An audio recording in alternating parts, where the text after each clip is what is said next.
What up? Hey, Lizzie. Doing good? Alright. Like B said, I'm going to do a spoken word poem for you. I don't know if you guys ever heard that before, but that's what I'm going to do, so you're going to hear it. And this is called The Idea Record.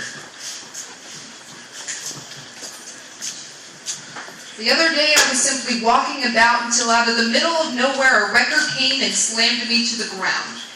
It was the craziest thing I have ever experienced. It was a moment suspended in time, and as I fell and my head smacked across the cement, I watched as my fancies began to unwind. My ideas and thoughts swirled in smoke around me.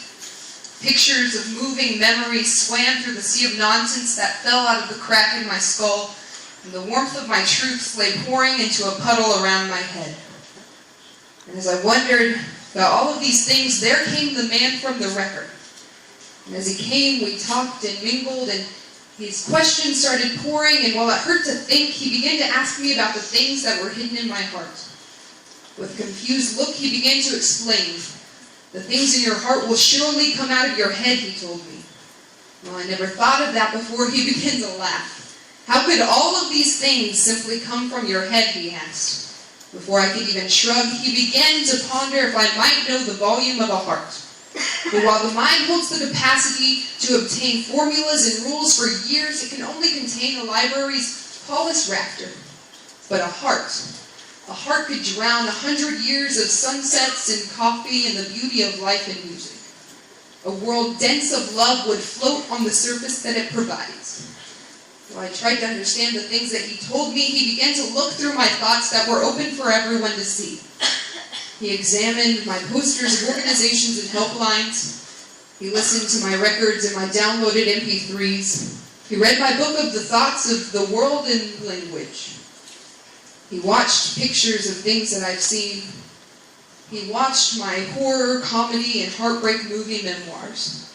And just when I thought that he had seen everything, he opened a file cabinet, which in the drawer lay a perfectly made folder with a formal red stamp on it called Religion. And as he opened it and he began to read, I noticed a tear fall down his cheek. What's wrong? I asked him. And his only response was, why are you using your heart as your head? Where is your love? Where is your truth? Where's your faith? Where's your God? Where's the things that you have yet to experience, the beauty you have yet to see? Where's your hope? I've looked everywhere and I can't find anything. Where is your story? Where's the things that are dearest to you? They're all in there, I said. Or at least they should be. I don't think this is the right one. This looks more like a missing persons report. Do you have anything else, he asked. No, that's it. Why? Where's yours? Deep, deep down on the ocean, the floor of the ocean of my heart, there's an anchor made of gold, he began to explain. And chained to its body there is a jar. And when you open the jar, the most glorious dissonance that you have ever heard will immediately fill your ears.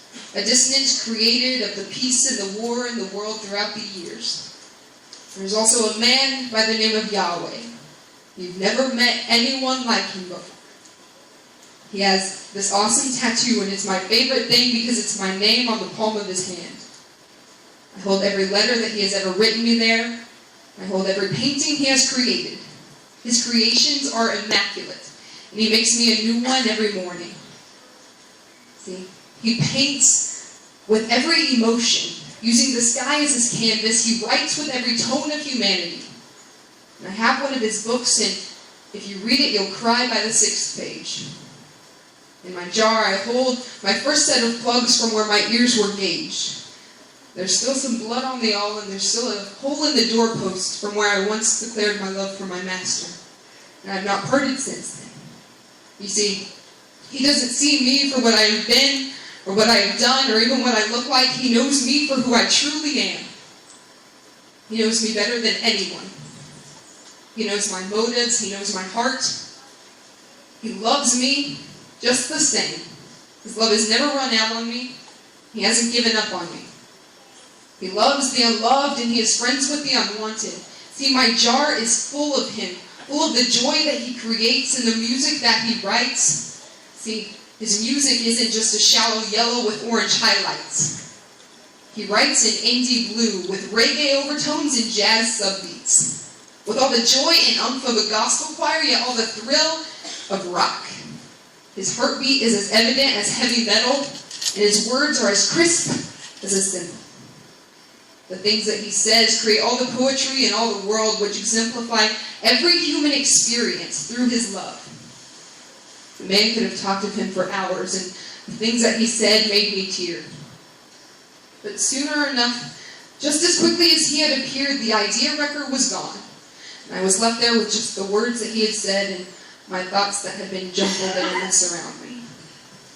So I began to pick up my mess, and I tried to catch my ideas, but they had flew so far from me that I could never catch them again. They were just out of reach.